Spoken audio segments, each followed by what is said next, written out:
So, I just want to talk about injuries. Injuries can be a blessing in disguise. I've seen it many times with some of the kids I coach. That injuries, especially the really bad ones, have been the best thing that's happened to them. With regards to discipline, to kind of respecting their bodies, and just kind of getting into a healthier lifestyle. You know, I've had kids who've dislocated their knees, ankles, all sorts. But then the road to recovery has just totally changed them. And they've become better humans, nicer people, and just a bit more, taking the responsibility to fix themselves that little bit more serious. And, a lot of people, when they get injured, they're like, it's all over, and I can't do anything, and they mope and blah blah blah, and like, I'm never going to be as good as I was. And thing is that you probably got injured in the first place because you were nowhere near. You got injured for a reason, right? So a lot of the time, and this is a contact injury, when someone comes into you. So I'm just thinking of rugby because that's my background. Someone comes into you, you don't see it coming into your knee or whatever. There's not much you can do about that. So that's annoying. But, with non-contact injuries, like if you're in the gym and your bicep tears, or, you're turning and you roll your ankle, or things like that, like these things don't have to happen, and they've happened for a reason. And it's an understanding why these things have happened, and what the cause is, and why the compensation has come about, and then having to fix it. So injuries don't really have to be a bad thing. I had a kid about 2 years ago, really bad ACL, injury, and really, it was just a bit slow, messed up the operation, and it just took a while for the graft stuff to set and the scar tissue. But then, he had to really dig deep and work hard for 9 months to a year to really get things solid, and he turned up every single day, 3 or 4 or 5 days a week, it's not every day, but, and just grafting. And he just, at first he was a bit like, oh, do I have to come? And then he realized, like, my knee is like wobbly, like this this thing doesn't feel good.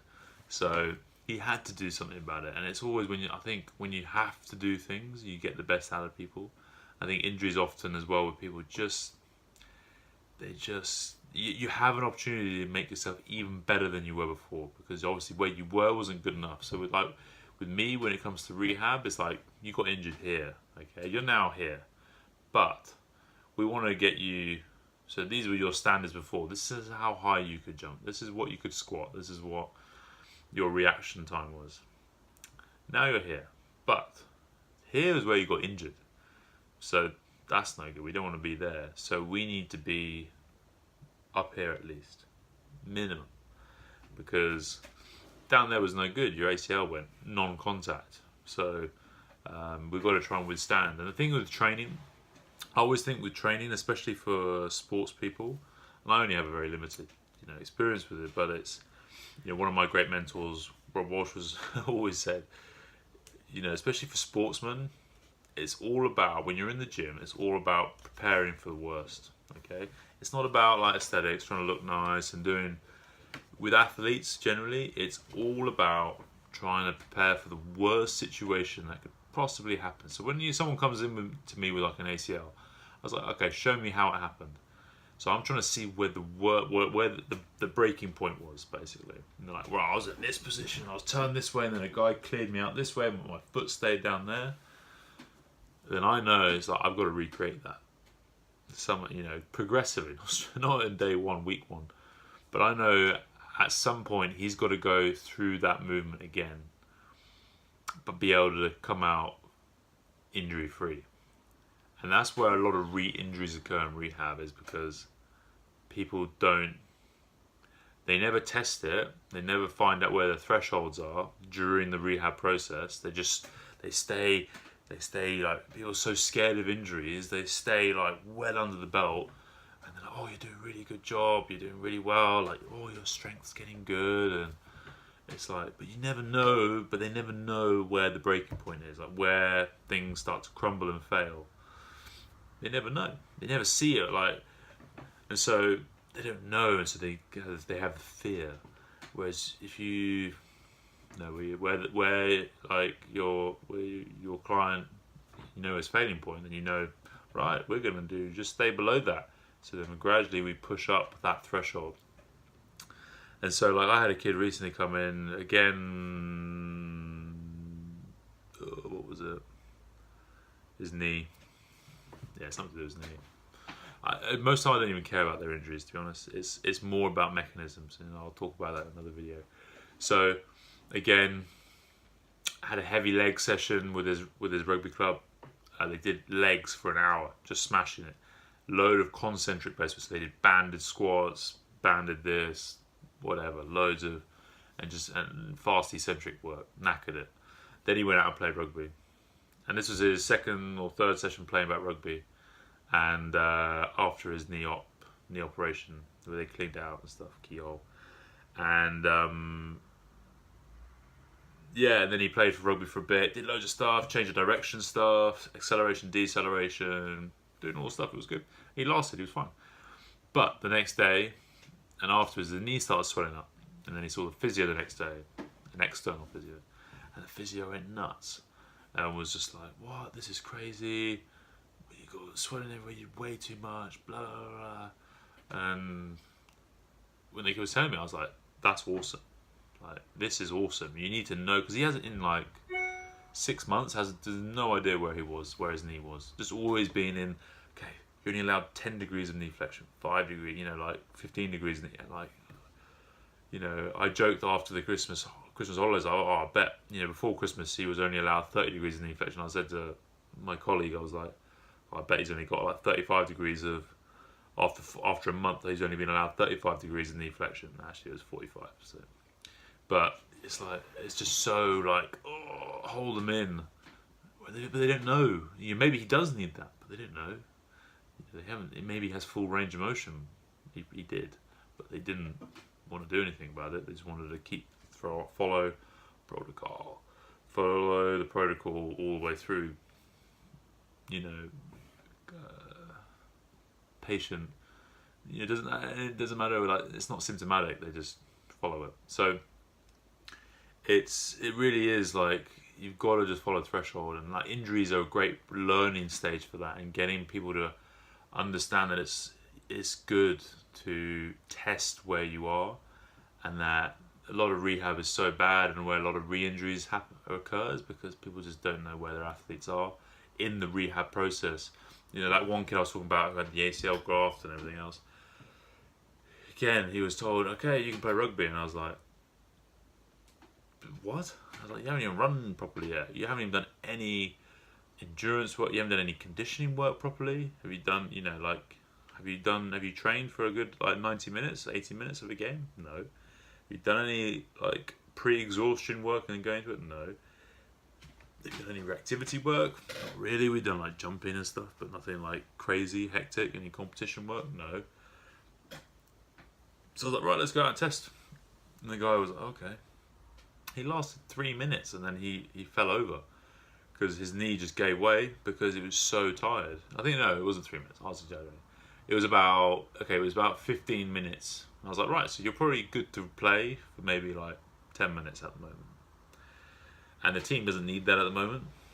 So they've got other players. So we've got some work to do more. And they're like, oh, okay.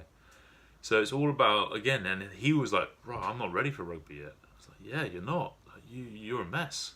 We've got to get you. And that's the thing, like, the joint may move perfectly. It may be looking nice on a plinth. They may be standing well in the gym looking controlled, but it's get them on the pitch and let's see what happens when their brain is totally out and not even thinking about their knee anymore or anything else. So injuries are great. Injuries is my passion. It's what I love. And because it's an area that I feel is just done so badly, and where everyone's petrified and so mollycoddle everyone, but it's because they don't understand the mechanism, the principles behind injuries, like where their worst positions are the best. where the good and bad positions are for each injury. They don't understand how it happened. If they know how it happened, then they should be able to regress exercises, periodization, blah, blah, blah, put it all back, and then start from there. And it's also testing threshold. No one tests threshold.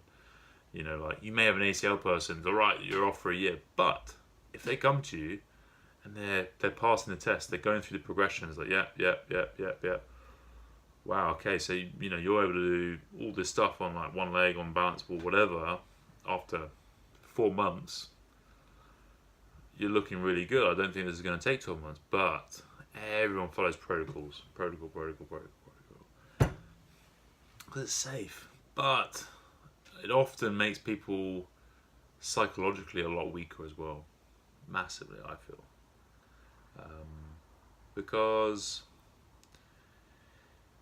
they're mollycoddled. You don't need to do it. It's just, it's been so long. They get so anxious and so worried and so like, the problem is they have the doubt as well. It's not just therapists or whatever, the coaches. The athletes themselves are not dumb. They know, like, I don't have confidence. And for me, I've had a lot of injuries in my past. And the biggest thing is this, it's the confidence. Do I have the confidence to use my shoulder again, to use my knee again as like full out?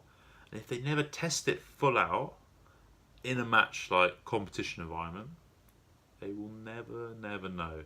So then they don't have confidence. So they always have that seed of doubt. They hold back, and that's when, again, a lot of re-injuries happen. They hold back a little bit, get themselves in the wrong position, and it goes wrong. So, you know, a lot of people come to me with injuries. It's great. Let's start again. Let's get better. Let's get way better than you were before. Because where you were before was terrible. You got injured where you were before. And it's like, with me, when I've got injured, you know, I tore my groin like 3 years ago whenever I was sprinting after a weightlifting session and ripped my right groin and my hip flexor. And then afterwards I was like, I shouldn't have done that. So I'd been jerking my right foot forwards, and then I went like doing an hour of jerks and clean jerk, and then I went straight into doing sprints 100%. I can still feel it now, like the cardboard tearing in my hip flexor. It's like, I knew, like, I had been going into flexion, not going into extension for like an hour or so. Plus then there's squats, so it was just flexion. Then I went ram into extension doing sprints, ripped the whole thing. Not the whole thing, but you know, grade 2 or whatever it was. So it's just, I knew it. I was like, oh, I know why. But then the next week, I still lifted in the weightlifting competition. I couldn't walk for like 2 days. My girlfriend Charlie had to put me into bed, like lift my legs up. I couldn't lift my leg up. I had no, like, my hip flexor was just like, bah. But then a week later, I lifted and I did power snatch, power clean, power snatch 110 kilos, and then power clean and jerked 155 kilos with one leg, pretty much. Because I knew, because that week while I was doing it, I did all the right rehab. I knew what I was doing. I knew how low I could go into a catch position without any pain. Because if I went lower than like 40 degrees, 45 degrees, my groin would scream. But as far as catching powers, high powers, it was fine. Cool. We'll talk on this more.